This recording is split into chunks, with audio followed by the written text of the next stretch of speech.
paz do Senhor Jesus Cristo, irmãos, boa noite a todos, que Deus abençoe cada um. Quero fazer aqui uma rápida reflexão a respeito de uma questão que tem sido muitas vezes abordada, que é com relação à melodia. Será que Deus ele recebe uma melodia secular como adoração, que se faça uma conversão para adoração? Será que isso é recebido de forma agradável pelo Senhor? Irmãos, nós sabemos que tem determinados tipos de assunto que causam sempre um pouco de desconforto, porque passa a impressão de que o nosso intuito é o julgamento. Não, mas o intuito não é julgar, porque na verdade as escolhas, da forma de adoração, ela é individual. Agora nós não podemos nos omitir de trazer à luz o ensinamento da palavra de Deus, Ainda que possa isso causar alguns desconfortos, aliás, também por isso o apóstolo Paulo fala lá em Gálatas 4,16: tornei-me acaso vosso inimigo porque vos disse a verdade? O importante é que nós estejamos convictos, de que essa verdadeiramente é a visão que a palavra de Deus nos traz. E com relação a isso, a primeira coisa que eu quero entrar, então, irmãos, é lá em Isaías 14, versículo 11, a respeito então da queda de Satanás, que tinha uma função importante relacionada à adoração, ainda quando ele, antes dele ser precipitado para a terra, Olha o que diz aqui Isaías 14, 11: derrubado está na cova a tua soberba e também o som da tua harpa, por baixo de ti uma cama de gusanos, e os vermes serão a tua coberta. Então, quando ele foi precipitado, juntamente com ele, o som da sua harpa, E Satanás ele influencia também através da melodia. E a questão da melodia no mundo espiritual ela tem a sua relevância, e isso é muito conhecido, porque Davi ele expelia os espíritos malignos vindo da parte de Deus que atormentavam o rei Saul através do som da sua harpa.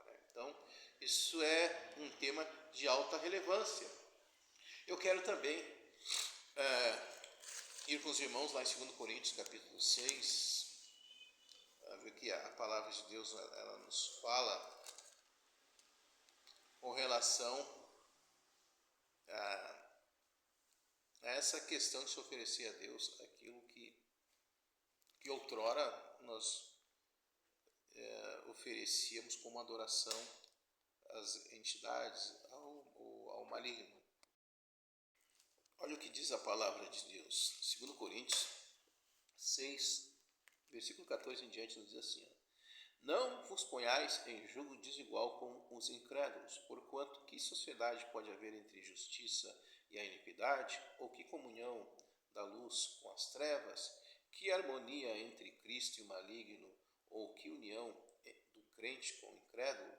Ou que ligação há entre os santuários de Deus e os ídolos? Porque nós somos santuários de Deus, do Deus vivente, como ele próprio disse: habitarei e andarei entre eles, e serei seu Deus, e eles serão o meu povo.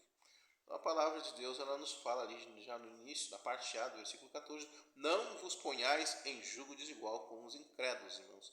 E tem muita gente que faz isso com receio de entrar em indisposição com o seu irmão. Então acaba aderindo coisas que o Senhor reprova, para não entrar em choque. O jugo desigual é quando as pessoas têm uma divergência, porque uma é de Deus, outra não é, então há uma divergência entre aquelas pessoas. Então há pessoas que entendem, assim, acabam aceitando determinadas coisas que são de práticas mundanas para não entrar em indisposição com outros. Só que a palavra de Deus nos adverte que nós não devemos nos colocar em jugo desigual com os incrédulos, porque o Senhor já nos tirou daquela velha forma de andar. E a palavra de Deus diz ali que não há ligação entre justiça e iniquidade, e não há harmonia entre Cristo e maligno. Não há ligação entre o santuário de Deus e o dos ídolos. Então, eu não posso oferecer para Deus aquilo que outrora eu oferecia para os ídolos, para as entidades, não está aqui a questão de julgamento a respeito da religião de quem quer que seja, porque isso é de uma escolha individual. A questão é que o Senhor, ele não divide glória e não aceita aquilo que nós devotamos a outro Deus, como se fosse, como se ele fosse aceitar. Quando nós estávamos no mundo, ele não aceitava determinadas obras. Não aceitará agora que ele nos chamou para estar na sua presença. E existem alguns tipos de melodias. A da mais perguntada, inclusive, para mim é a questão do samba. Tem questões de rap, tem questão de rock, tem questão aí de funk, né? Ou seja, né? E algumas delas, inclusive, eu me aprofundei um pouco em estudar para testificar, né, irmãos, não trazer uma informação sem fundamento. Por exemplo, o próprio samba, ele foi, a sua melodia, ela foi criada como adoração às entidades. Volto a dizer, não julgando a religião de ninguém, mas o Senhor, ele não divide tipo de adoração. O Senhor, ele não recebe aquilo que nós ofertamos a outros deuses. E a melodia do samba, inclusive eu vi a cantora Alcione, ela falando a respeito disso, que ainda que tu troque a letra da música, a melodia, ela foi criada como adoração às entidades. Então, eu sei que isso pode causar uma certa polêmica, mas o Senhor não nos chamou para a omissão. Como servos de Deus, assim como os discípulos necessitaram de ser intrépidos, inclusive, para trazer a palavra de Deus, nós não podemos nos omitir da verdade, mesmo sob possibilidade de algum descontentamento, porque há quem possa dizer também, mas tem pessoas que estão sendo salvas através desses ritmos. Nós temos que, irmãos, fazer uma observação também sobre o que a palavra de Deus nos fala lá em Mateus, Evangelho de Mateus, capítulo 7, a respeito, né, de algo que nós estamos vivendo tempo de apostasia. Nós estamos vivendo o período da apostasia dos últimos tempos. E será que todos os movimentos que estão ocorrendo dentro das igrejas realmente estão salvando? Será que todos aqueles que estão dentro da casa de Deus realmente estão se encaminhando para um caminho de salvação? Eu não estou dizendo que as pessoas que participam desse tipo de movimento não serão salvas, mas eu entendo que Deus trabalha para que nós possamos adquirir uma maturidade espiritual e para que nós venhamos a ter os nossos olhos abertos. E entendo que por isso o Senhor tem me dado a direção de trazer e também essa reflexão nessa noite. Então, mas a palavra de Deus, ela nos deixa bem claro aqui que nem todos os movimentos que se dizem cristãos conduzirão as pessoas para a salvação. Aqui no capítulo 7, versículo 13, nos diz: entrai pela porta estreita, larga é a porta, e espaçoso o caminho que conduz à perdição, e são muitos que entrarão por ela. E diz mais, porque estreita é a porta e apertado o caminho que conduz para a vida, e são poucos os que se acertam com ela.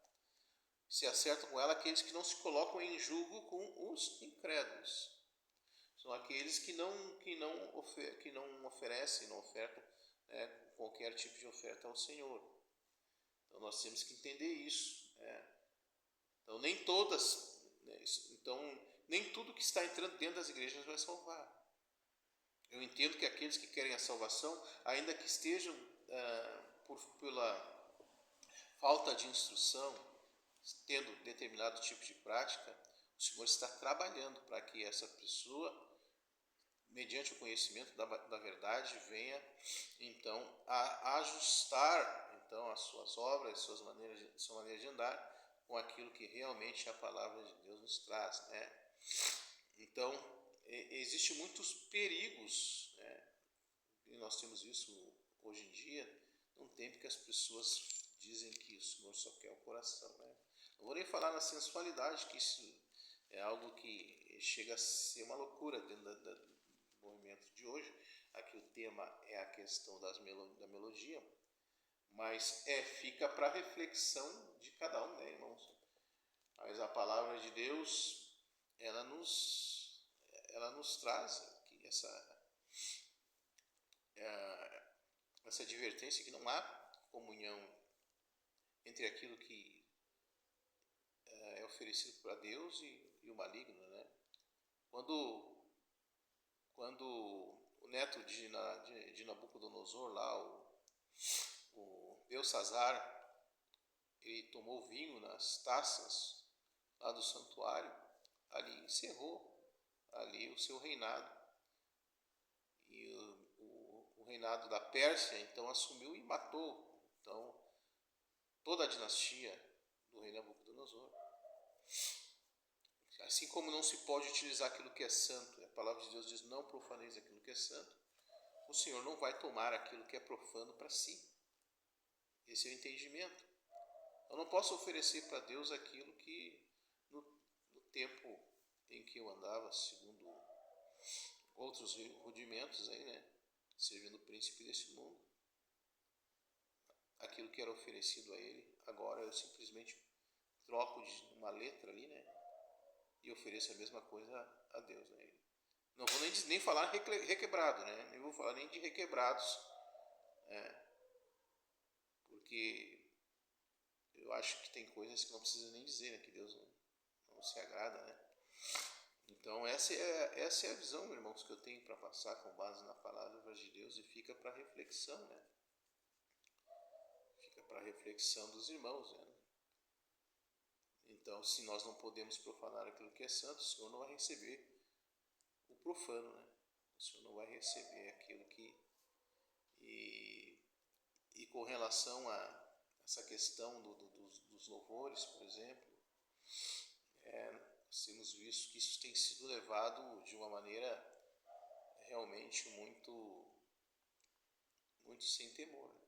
Já começando que muitos artistas aí, eles têm justificado os seus cachês astronômicos aí, dizendo que é para a confecção dos... Eu imagino o apóstolo Paulo, se ele fosse cobrar pelas cartas que ele enviava, né? Naquele tempo até o material para te fazer uma carta era caríssimo.